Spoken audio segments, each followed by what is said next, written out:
নমস্কার। ইনফোলিপের বাণী ও কথা পর্বে সকলকে স্বাগত। সকলকে সুপ্রভাত জানাই। আজ দিনটি শুরু করব ঠাকুরের সাধনে বিঘ্ন সম্পর্কে যে কথোপকথন রয়েছে তারই একটি ঘটনার মধ্যে দিয়ে। এক কৌপনিকা ওয়াস্তে একজন সাধু গুরুপদেশ নিয়ে ভগবানের সাধন ভজন করবার উদ্দেশ্যে কোনো গ্রামের কাছে একটি নির্জন প্রান্তরের মধ্যে সামান্য একটি পর্ণকুটির করে তার মধ্যে বাস করতে লাগলেন।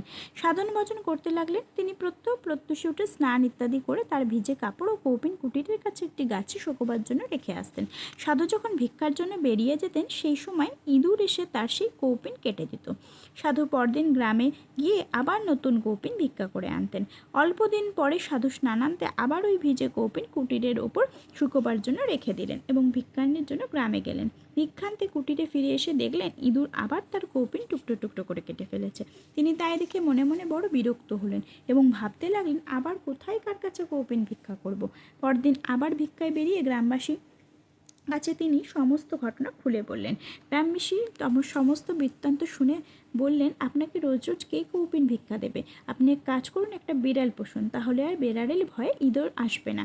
সাধু তৎক্ষণাৎ গ্রাম থেকে একটি বেড়ালের বাচ্চা নিয়ে এলেন। সেই দিন থেকেই বেড়ালের ভয়ে ইঁদুরের উপদ্রব বন্ধ হলো। তা দেখে সাধুর মহা আনন্দ হলো। ক্রমে সাধু সেই বেড়ালটাকে বেশ আদর যত্নে লালন পালন করতে লাগলেন এবং গ্রামে গিয়ে বেড়ালের জন্য দুধ ভিক্ষা করে এনে খাওয়াতে লাগলেন। কিছুদিন পর কোনো ব্যক্তি তাকে বললেন, সাধুজি, আপনার রোজ দুধের দরকার, 2-4 দিন ভিক্ষা করে চলতে পারে, 12 মাস কে দুধ দেবে আপনাকে? আপনি এক কাজ করুন, একটি গরু পুষুন, তাহলে তার দুধ খেয়ে আপনি নিজেও পরিতৃপ্ত হবেন, বেড়ালকেও খাওয়াতে পারবেন। অল্প দিনের মধ্যেই সাধু একটি দুগ্ধবতী গাভী সংগ্রহ করে নিয়ে এলেন এবং সাধুকে আর দুধের জন্য ভিক্ষা করতে হলো না। ক্রমে সাধু সেই গরুর বিচালি, খড় ইত্যাদির জন্য গ্রামে ভিক্ষা করতে যেতেন। তখন গ্রামের লোকেরা তাকে বলতেন, আপনার কুটিরের নিকট পতিত জমিতে চাষবাস করুন, তাহলে আর খড় বিচালের জন্য ভিক্ষা করতে হবে না। তখন সাধু সকলের পরামর্শে নিকটস্থ পতিত জমিতে চাষ আরম্ভ করলো। চাষের জন্য তাকে ক্রমে লোক ইত্যাদি নিযুক্ত করতে হলো। যখন শস্যাদি সঞ্চিত হতে লাগলো, তার রাখবার জন্য গোলাবাড়ি ইত্যাদি প্রস্তুত করে তিনি ঠিক গৃহস্থের মতো মহাব্যস্ত হয়ে দিন কাটাতে লাগলেন। কিছুদিন পর সাধুটির গুরু এসে সেখানে উপস্থিত হলেন। তিনি ওই সকল বিষয় বৈভব দেখে একটি চাকরকে জিজ্ঞাসা করলেন, এখানে একটি ত্যাগী কুটির মধ্যে থাকতেন না? তিনি কোথায় গেছেন বলতে পারো? চাকরটি কোনো উত্তর দিতে পারল না। পরে তিনি ওই সাধুর বাড়ির মধ্যে ঢুকে সামনে তার শিষ্যকে দেখতে পেয়ে জিজ্ঞাসা করলেন, বৎস, এসব কি?